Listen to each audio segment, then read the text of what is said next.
Hey YouTube, in this video I'm going to be doing a deck profile of one of my favorite archetypes since it was originally released way back when Return of the Duels came out, alongside Gagaga, Cowboy, and Prophecy or Spellbooks. So Madolche finally got another card that makes him really good. You may have heard that Madolche finally recently topped a YCS. I always knew that they had the potential to. So they finally did. Someone finally pulled it off. So yeah, they're a lot more popular now as a result of that. But they've always been one of my favorite archetypes, so I decided to update the deck because I did manage to pull the new star card of the deck, Madolche Anjelly. So let's get right into the deck. I'm only running one Madolche Anjelly because that's the one that I pulled.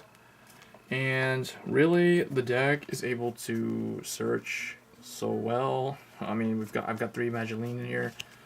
So yeah, So 1 Anjelly, 2 Madolche Puddingcess. Most people either don't run this at all or run 1. I run 2. I could even run 3 because I have 3 of these. But 2 is really enough. You can exceed into rank 5. You can blow up your opponent's stuff on their field just by attacking. So it has lots of good potential. And it can potentially attack for 20. It can power up all the way up to 2300 attack. So it's not that terrible. So 2300 attack on a level 5 monster is pretty good. 3 Madolche Magileine, still one of the most important cards that I would say you have to run 3 of. This is pretty much one of the engines. This is the heart and soul of the deck. 1 Madolche Hootcake because I only have 1. And 1 to 2 is really enough. 2 Madolche Messengelato. Originally I was running 3 of this guy for the longest time, but I took 1 out to make room for Anjelly. 2 is needed because I noticed that they always tend to stack up in my hand, and I would prefer to just special summon them from the deck, although obviously the combo is to special summon this with the cat's effect. So speaking of the cat, 3 Madolche Mewfeuille. This is your marauding captain. So when you normal summon this, you can special summon Madolche. So you can like normal summon this, special summon Messengelato, and get his effect, or you can even just normal summon this, special summon Puddingcess without having to tribute her. So that's another common combo that I do. So I'm not really sure why no one runs Puddingcess. Yes, she's a terrible top deck, but still, that's why you never really have to run more than 2. And she combos very well with Ticket. Well, anyway, continuing on, we have 1 Chouxvalier. People probably don't even recognize this card because he's one of the original Madolches from way back. He has a Marauding Captain effect where your opponent cannot target other Madolches except as long as he's on the field for an attack. So you have to kill him first. And he's got pretty decent stats. He's got 1700 attack for a level 4. So he's not that weak. Plus with the field card, he's hitting for 2200, so yeah, he's pretty decent, but you only really need 1.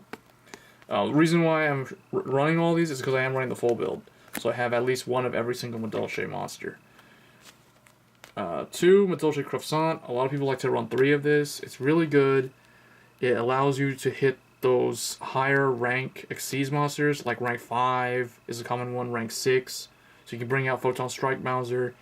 And I've even once upon a time been able to actually bring out Gustav Max with this guy. So, yeah, he's pretty good. So only 2 of him because, like I said, the deck is very crowded and I have to make room for all of the other Madolches.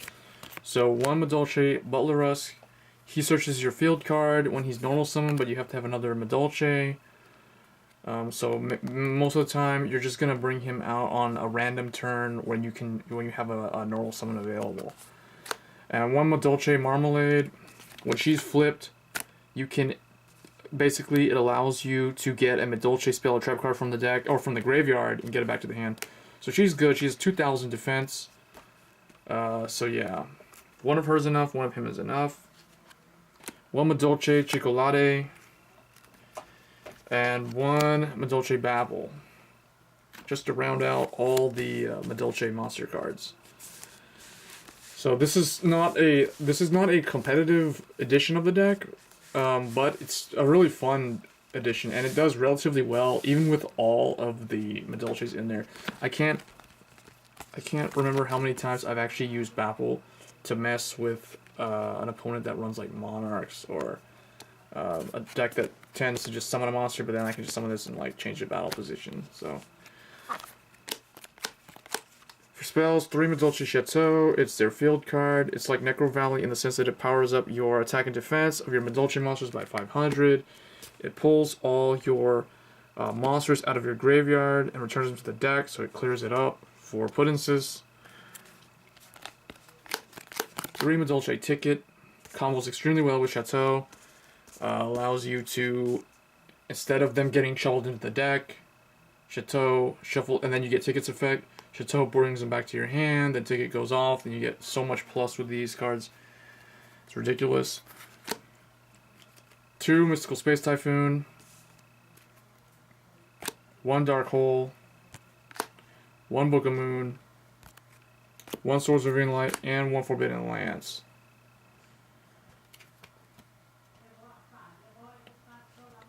Moving on to, whoops, I dropped this card. To trap cards. 1 Madolche Nights. 1 Madolchepalooza. 1 Madolche Lesson. And 1 Madolche Tea Break. So these are all the different Madolche trap cards. I'm pretty sure I have all of them in here. I don't think I'm missing anything. If I am, let me know in the comments below. But I think that's all the Madolche support cards. 1 Compulsory Evacuation Device, Torrential, Mirror Force, Starlight Road, because you have your field card and your, well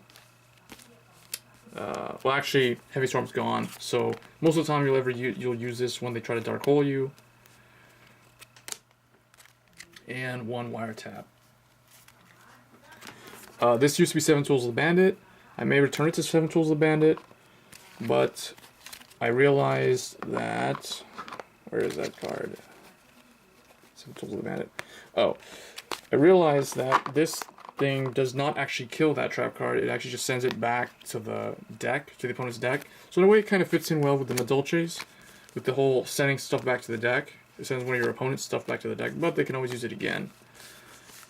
But it's free, so you can use it when your life points are like 800 or less, or 1,000 or less.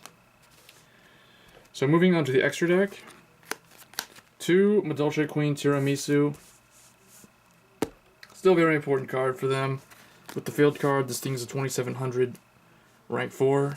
So it gets over Utopia and a lot of things. 1 Maestroke the Symphony Djinn because he's really good. Black Ship of Corn, it's also really good. Gagaga Cowboy, it can end games. Utopia, just because. Oh, and Silent Honor Arc, because they have lots of level 4 monsters, so you're going to tend to run a lot of rank 4, as you could tell. If you couldn't tell already, Tiramisu is a rank 4.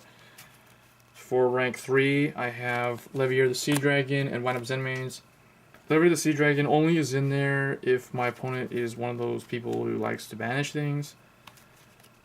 But I will almost never banish my own things, so you almost never see this. For rank 5, because we run Puddingcess, and also because we run Cruffssant, Tyrus Keeper of Genesis, and Adrius Keeper of Armageddon. Could run some different rank 5s, but these are just generic ones that have always just been relatively good, or relatively decent filler spots, if you can hit rank 5. And then again, because of Cruffssant, I have Photon Strike Bouncer in here, as well as Fairy Knight, Iguanar. This is a surprising good tech choice. It basically bounces everything back to the hand, so it can combo well. Yeah, it's pretty good. And then 1 number 7 Big Eye, because I can make it because of you-know-who, Cruffssant. And 1 Super Dreadnought Rail Cannon, Gustav Max, and Stardust Dragon. So that was the deck profile. Let me know what you guys think. This is in here because Starlight Road. What do you think of the deck profile, or the deck in general, and the archetype? So as always guys, rate, comment, subscribe. Thanks.